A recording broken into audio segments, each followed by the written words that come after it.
हे super hero fans, आप सबका स्वागत है एक और मार्वलस वीडियो में। हल्क और वुल्वरीन की फाइट मार्वल का अब तक का सबसे इंटरेस्टिंग और कंट्रोवर्शियल टॉपिक रहा है। हल्क फैंस और वुल्वरीन फैंस में ये लड़ाई होती रहती है कि अगर ये दोनों लड़े तो कौन जीतेगा। हाँ, हमें लाइव एक्शन में ये फाइट तो कभी देखने को मिली नहीं, लेकिन कॉमिक्स में हल्क और वुल्वरीन 6 बार लड़ चुके हैं और इन दोनों में से कौन जीता ये हम आगे जानेंगे। और जिन्होंने भी चैनल को सब्सक्राइब नहीं करा है वो प्लीज चैनल को सब्सक्राइब करें। तो आइए आगे डिस्कस करते हैं।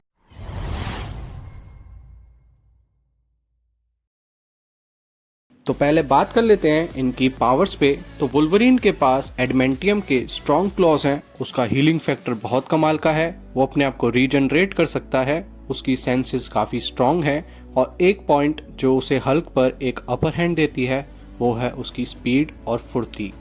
लेकिन हाँ भाई, हम समझ गए। भले ही मार्वल ने हल्क को वीक कर दिया हो, मगर हल्क एक गामा रेडिएशन का चलता फिरता टैंक है। वो एक काफी स्ट्रॉन्ग सुपर हीरो है, इसके पास इंटेंस पावर तो है ही, साथ ही ये अपनी एक क्लैप से आसपास का नक्शा बदल सकता है और इसके पास वुल्वरीन से भी स्ट्रॉन्ग हीलिंग फैक्टर है। हाँ, इसकी रीजनरेशन की एबिलिटी पर तो कभी बात नहीं करी गई और इसके बारे में हम कुछ कह भी नहीं सकते हैं।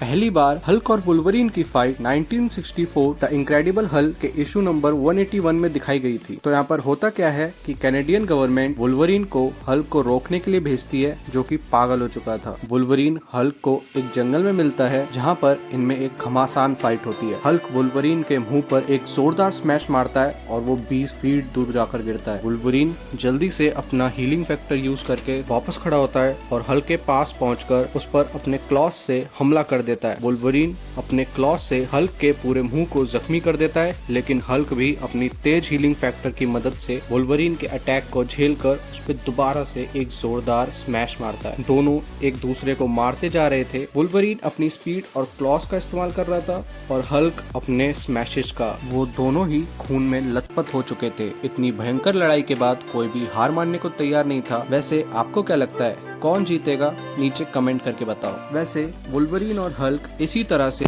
कॉमिक्स में कई बार लड़ चुके हैं। एक बार ग्रे हल्क की क्रिएटेड शॉकवेव की वजह से एक्समैन के उड़ते हुए प्लेन में टर्बुलेंस आ जाती है और उस प्लेन में वुल्वरीन भी था। वुल्वरीन जब हल्क को देखता है तो उसे अपनी पुरानी जंगल वाली लड़ाई याद आती है और वो हल्क को चिढ़ाता है, जिससे वो आपस में दोबारा से लड़ना शुरू कर देते हैं। गुस्से में आकर हल्क वुल्वरीन को पूरा चीर देता है और उसकी अपर बॉडी और लोअर बॉडी को अलग करके फेंक देता है। वुल्वरीन रेंगता हुआ अपनी लोअर बॉडी के पास जाता है और अपने आप को रीजनरेट करता है। हाँ, मगर इस फाइट को रोग और स्टॉर्म आके रोक देते हैं। मार्वल ने पैसा कमाने के लिए वुल्वरीन और हल्क को कई बार लड़ाया है, लेकिन क्योंकि दोनों ही कैरेक्टर सुपर हीरोज हैं, मार्वल कभी भी इतना वाइल्ड नहीं जाता, इसलिए इनकी फाइट का हमें कोई भी रिजल्ट नहीं दिखाया गया। हर बार या तो कोई आके इनकी फाइट को बीच में रोक देता है या फिर ये टीम अप करके एक बिगर थ्रेट से लड़ते हैं, जैसा हमने गॉडजिला वर्सेस कॉन्ग में भी देखा था। और ऐसा ही सिमिलर वुल्वरीन और हल्क की पहली वाली जंगल की फाइट में भी हुआ था और हल्क को समझ में आता है कि वुल्वरीन मेरा दुश्मन नहीं बल्कि ये मेरे दुश्मन का दुश्मन है और वो टीम अप करके वेंडिगो से लड़ते हैं। लेकिन आप निराश मत होइए, भले ही मार्वल ने हमें इसका कभी पूरा रिजल्ट ना दिया हो, लेकिन मैं आपके सामने कुछ कंडीशंस रखता हूँ और आप अपने आप डिसाइड करना कि अगर वुल्वरीन और हल्क को लड़ाया जाए तो कौन जीतेगा। तो वुल्वरीन के पास शार्प क्लॉज हैं और वो अगर अपनी फाइटिंग एबिलिटीज और स्पीड का अच्छे से इस्तेमाल करे तो वो हल्क के सर पर पहुंचकर उसका सर धड़ से अलग कर सकता है। लेकिन अगर हल्क ने उसे पकड़ लिया तो वो उसके इतने टुकड़े करेगा कि वुल्वरीन का नाम ही नहीं बचेगा। लेकिन क्योंकि मार्वल इतना वाइल्ड कभी जा नहीं सकता, तो शायद हमें ये फाइट कभी देखने को ना मिले। वैसे आपको क्या लगता है, डेडपूल एंड वुल्वरीन के ट्रेलर में हमें जो पोर्टल दिखाया गया है, तो कहीं डेडपूल और वुल्वरीन पोर्टल में कूदकर थॉर रैग्नारॉक वाले हल्क से लड़ने तो नहीं जा रहे? अगर ऐसा हुआ तो डेडपूल एंड वुल्वरीन 2 बिलियन नहीं बल्कि $3 बिलियन कमा के जाएगी। तो आगे की वीडियो के लिए बाय बाय और मैं कोशिश करूंगा कि अगली वीडियो जल्दी ला सकूं, तो प्लीज सब्सक्राइब करके जाइएगा।